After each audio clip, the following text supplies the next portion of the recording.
Welcome to Casual Mania, where we kick back and bring the heat. UFC 285 goes down this weekend, and man, the UFC have been absolutely killing it with pay-per-views so far this year, and for the future events as well. Everything's so stacked, just like this card, top to bottom. Yeah, I'm just going to be going over the card, giving my take, and we'll see where we go from there. So, I'll be starting with the Ian Garry Song Keenan fight on the early prelims, because it's like the only notable thing I really want to talk about on there.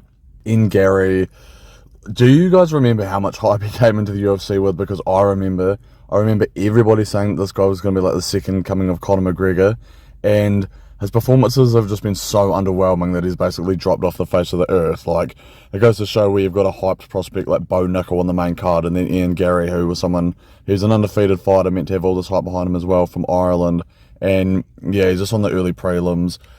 I don't even really have much to contribute about this fight, apart from I just wanted to bring up how like dead Ian Garry's hype has become, because like he has no charisma. He really doesn't. He was trying to compare himself to Conor McGregor, and he's just so dead on the mic, has no real personality or anything. And then when he gets into the cage, like absolute snooze fest. It doesn't look like he's even trying to get the knockout really, and his opponents they've been like deers in the headlights, just there for the taking really, and he hasn't been able to capitalize on it. So I'd honestly love if Song Keenan ended him in this fight. I could imagine that happening if he has the confidence to come forward at Ian Garry, but yeah, I don't even really have an official prediction for that one. Just wanted to go bring it up, but yeah. Moving on to the prelims, middleweight, Julian Marquez versus Marc-Andre Baralt. Julian Marquez, I think both these fighters are coming off losses, if I'm not mistaken. Yeah, Julian Marquez knocked out by Robocop in the first round in his last fight, and Marc-Andre was submitted by Anthony Hernandez. So really this fight could go either way. I probably expect Marquez to maybe take this one. Just going to go to a finish, and I think Julian Marquez is going to take that either by KO or submission. Maybe most likely submission there. Women's flyweight, Viviana Rayo versus Amanda Ribas. Kind of just a fight to get one of them to, sustain their top 10 ranking. I think Ribas is actually outside the top 10, but, she'll be able to make it in there if she gets a win over this. I don't know, this could really go either way, but one thing we do know is that the fight will end in decision. So either one, and by decision, that's my pick. Don't really care or anything about that fight, but yeah. Something I do care about, and really I care about everything going forward a lot more than I have the ones previous. Derek Brunson versus Dricus du Plessis, middleweight fight. Dricus had a lot to say because he wasn't on the main card, because this is actually such a big fight for that division. Derek Brunson's still number 5 in the rankings, He's coming off that knockout loss to Cannonier, but he was on an absolute tear before that, just reminding everyone how good he can actually be. And Dricus, he's on a bit of a tear himself. His performances have kind of looked like they've looked good and bad almost simultaneously. Like, he has a good first round, but then his gas tank really just completely depletes. And he has still been able to maintain his power throughout the duration of his fights. But, if Derek Brunson can capitalize on that and grind him out, then maybe he'll be able to take this dub. But I honestly think that Dricus will probably knock Derek Brunson out here.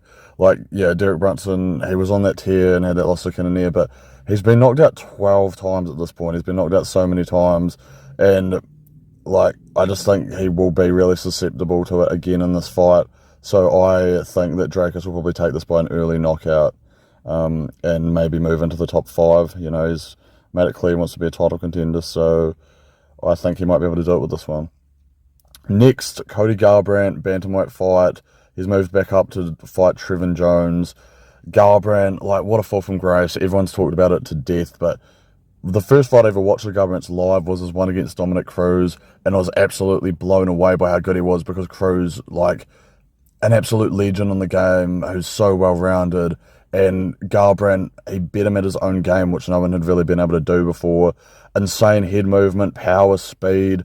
He really showed everything that night, and has just never been able to replicate it since. He's been knocked out 4 times, I'm pretty sure, and just has never looked like the same fighter again. Like, even with that Assunção win, big shot for the knockout, but, Assunção really at the end of his career, so it wasn't like as impressive as if it was an actual contender still.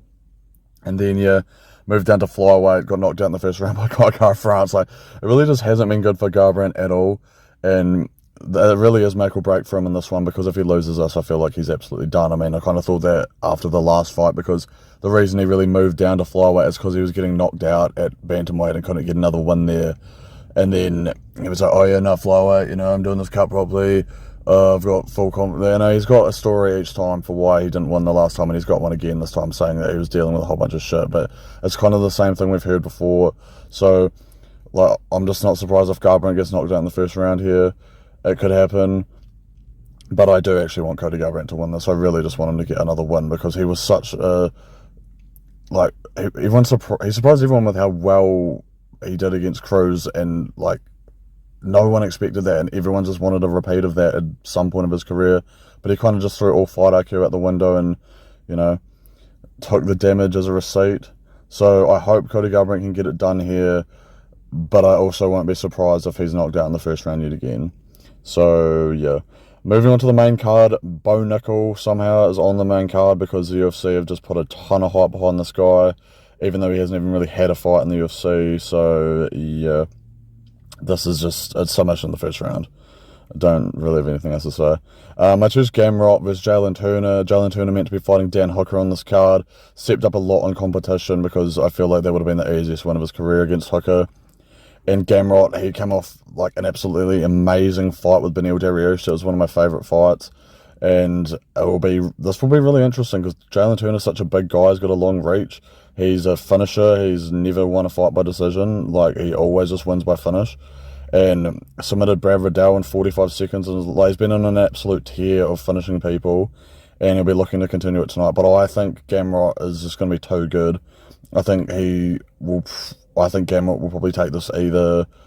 I don't know if he'll be able to finish Jalen Turner, but I personally would probably take Gamrot by decision. I just think he's more skilled. He's fought better fighters. Like, he's fought like Beneil, a title contender in his last fight, which he was good for the first round and even throughout the whole fight. But Beneil was able to take that decision. Fought fighters like Arman and veterans like Jeremy Stevens submitted in 1 minute. So I think Gamrot will be able to take this one. Next, Jeff Neal versus Shavkat. I'm so hyped for this. I was so hyped for this more so yesterday before Jeff Neal missed weight, because I didn't really have a dog in this fight at all. Shavkat, so much hype behind him. Like, he's like another Hamza almost. He's so well-rounded. He's shown spinning back kicks and the fucking striking and takedowns and just everything you can imagine, submissions. So, yeah, so much hype behind him. Everyone's banking this guy to be the next title contender. And he's got Jeff Neal in his way. Like I said, didn't have a dog in the fight until Jeff Neal missed weight. Made it a bit easier for me to decide who I want to win this one. And, Jeff Neal, he's good when he wants to be, but he's kind of inconsistent, especially like within single fights. Like, his win against Vicente Luque, real good win. Surprised me a lot that he was able to knock him out on the feet. He was really good in the first round, and then in the second round, like he always does this, he kind of just... I don't know, he just always takes the second round off and kind of depletes all his momentum. But then he was able to come back again in the third round and knock him out. But, yeah, I think Shavkat will take this by most likely finish. I mean, Jeff Neal's only ever been finished by Kevin Holland, and that was before the UFC. But, I mean, this Shavkat guy, he just looks on a whole different level, eh? And, I mean, maybe Jeff Neal can show some offense. Maybe we're just buying into the hype of Shavkat too much. I mean... He still is yet to face the best of the best in welterweight, but I still believe the hype is justified and that he will get a finish probably here. Co-main event, Valentina Shevchenko versus Alexa Grasso. Just when it comes to women's title fights, so basically, it's just hard to even care. Like, Shevchenko's so dominant, and yeah, Alexa Grasso's on a win streak at this point, but I mean, just look at the names. It's just nothing to even make me think she's even going to stand a chance here. Like, Valentina really just has cleared absolutely everybody out. And I think Valentina, either by decision, maybe she can get a late knockout and finish her. It's just Valentina by probably anything, really, unless Grasso can pull a Juliana Pena upset, which I just don't believe that that's going to happen. So Valentina, obviously defending the title. Surprised to nobody there. And the heavyweight main event for that vacant heavyweight championship, this is what everybody's looking forward to. Man, I haven't been so hyped for a fight, and well, I mean, really since the last pay-per-view with Usman and Volk. But, I mean, that's just how good the UFC has been as of late. Like, look how stacked this whole card's been. And Jon Jones is returning to face Ciryl Gane in the main event. It was originally going to be Ngannou, but, you know, Ngannou vacated. He's gone from the UFC. So I'm equally as excited, though, for Ciryl Gane to be in there because I love Ciryl Gane. He's been just like he's been absolutely amazing to watch at heavyweight. He's got a technical level of striking we haven't really seen that much for a heavyweight fighter. And, yeah, it's been so entertaining to watch. That fight with Taito Ivasa was just an absolute banger. And yeah, Jon Jones is the greatest of all time. And we'll see if he can transfer his skills from light heavyweight to heavyweight, because that's the biggest question here. And I would think that Jon Jones would still win this fight, but again, we don't know. Like, will Jon Jones be the same fighter at heavyweight as he was at light heavyweight? There's so many questions up in the air, which is why everyone's so excited about this fight, because you know, he's spent 3 years being inactive, having to train. Like, we don't know if he'll be the same fighter as he was before. And even that same fighter he was before, when you look at his last few performances against the likes of Dominic Reyes and Thiago Santos, not that impressive, really. Like, a lot of people thought that Dominic Reyes beat him in that last fight, which isn't a bad take at all. I think the majority of people actually thought that. And then you saw what happened to Dominic Reyes in his next few fights. He's been, like, he's basically retired now, or he should be. And so, yeah, like, we haven't really seen a prime-looking beast of a GOAT that Jon Jones, like, has been really since, I guess, when he returned and beat Gustafsson for the title. But, I mean, he had a great performance against Anthony Smith as well, absolute domination. But, you know, I think we've just expected Jon Jones to do a bit better, and the question's been brought up, like, was he just not motivated in those fights because the contenders were kind of just like, you know, who even gives a shit? They kind of just, it was like a women's division where they just chuck anyone into the title fight almost. So we'll see if Jon Jones can look as good as we know he can be, and at heavyweight as well against a great contender in Ciryl Gane. Jon Jones has been really downplaying Ciryl Gane's skill kind of leading up to this. You know, he's been like, oh, the fans have made Ciryl Gane seem like way better than he actually is or whatever. He's not actually that good. You know, Jon Jones taking the Anthony Smith playbook there. But I don't, like, personally, obviously Jon Jones knows way more about this than me, so like, I'm probably just completely wrong here, and this is just my take, but I thought Ciryl Gane looks like an absolute beast heavyweight, like, obviously in the striking realm. He's looked like, it's like nothing we've ever seen before at heavyweight. It's so crisp, his footwork, his agile movement in there, his speed, and just his versatility when it comes to the techniques he has to just destroy people. But Jon Jones has said that the fans are overrating his striking skills, so maybe I'm just fully been blinded here. And it really is up to Jon Jones to change my mind there. But I think comparing Ciryl Gane to Thiago Santos is like, that is not correct. Like, I don't know why Jon thinks that Ciryl Gane is like the same level of striker as Thiago Santos. Obviously, Santos has looked good in his career at points, but, you know, more recent times he's been absolute trash.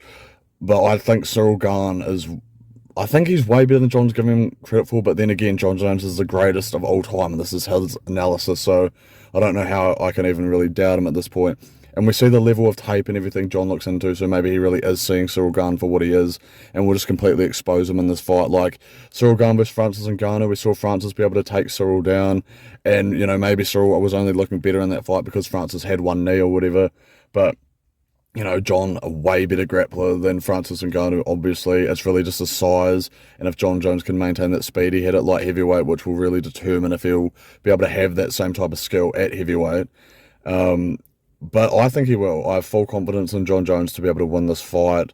I don't see this really going to a decision at all. I believe if Jon Jones can take Ciryl Gane down, that he'll be able to submit him or maybe ground and pound him. And, yeah, I believe Jon Jones will be the next heavyweight champion and establish himself further as the greatest of all time. And, like, I mean, if it even was arguable at all, it won't be after this. But I love Ciryl Gane as well, and I just hope I want Jon to win, I really do, just because there's so much, like, on this. But I want Ciryl Gane to have a good performance as well, and just show that, you know, he really does belong to be there. and is worthy of the skill that people believe he possesses. So yeah, this is my take of the UFC 285 card. Really just the fights I give about that actually matter. And what do you guys think? I'm really excited for this card. I'm almost going to be watching the entire thing. You know, there's a bit too many fights in the early prelims, but whatever, we don't really need to see those. So UFC 285, Jones vs. Gane goes down tomorrow. I can't wait. Drop your predictions below. Who do you think's going to win, Jones or Gane? And yeah, can't wait. And I'll be back with a review afterwards over everything that happened and what I think should be going from there on. So yeah, Casual Mania, yeah boy.